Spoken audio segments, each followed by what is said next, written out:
गसाइगाव गिख्रंथाव लामा जाब्रबथाय हायुङारि राजा लामायाव मुवा बेसादजों बुंफबनाय ट्राकआ गोग्लैयो।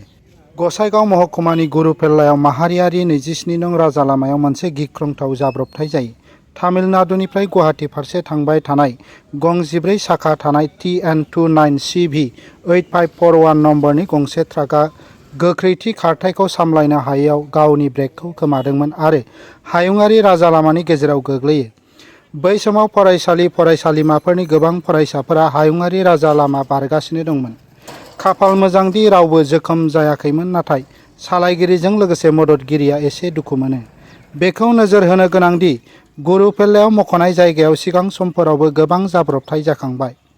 हायुङारि राजा लामायाव गिदिंनाय आरो रावबो ट्राफिक कन्ट्रल पुलिस गैयैनि जाहोनाव गोबाङानो जिउ खोमानांबाय।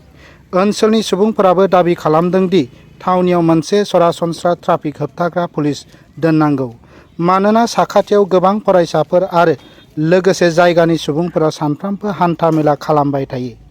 गसाइगावनिफ्राय दानसोरां बसुमतारिनि रिपर्ट, NBT लाइभ।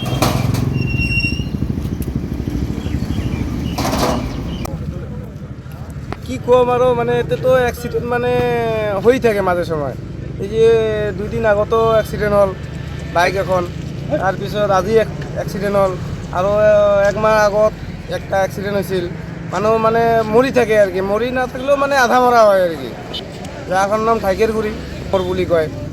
দুঠো এখন শংকৰদেৱ স্কুল আছে আৰু LP স্কুল এটা আছে, দুখন স্কুল আছে।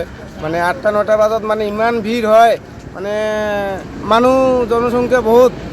মানে এটা ট্রাফিকৰ মানে কিবা কৰিব লাগিছিল আৰু কি। ঢাইকেৰগুৰি এইখন হয় তামিলনাডুৰ গাড়ী না। ড্ৰাইভাৰ এণ্ডিমেণ্টটো বৰ্তমান মানে দেখি আছোঁ ভালেই আছে। পিছৰে মানে কিবা এটা পুলিচ প্ৰশাসন লাগিছিল আৰু কি, মানে গাড়ীৰ মানে অলপ কিবা হোৱাৰ কাৰণে, কণ্ট্ৰল হোৱাৰ কাৰণে। তাৰপিছত মানে লোকজন আহে, মানে গাড়ী চাড়ী চলে আৰু কি। তো টাৰ্ণিং মানে টাৰ্ণিঙে কয় 6 ৰোড বুলি কয় আৰু কি ক'ব গ'লে। ট্ৰাফিকৰ ব্যৱস্থা কৰিব লাগিছিল আৰু কি।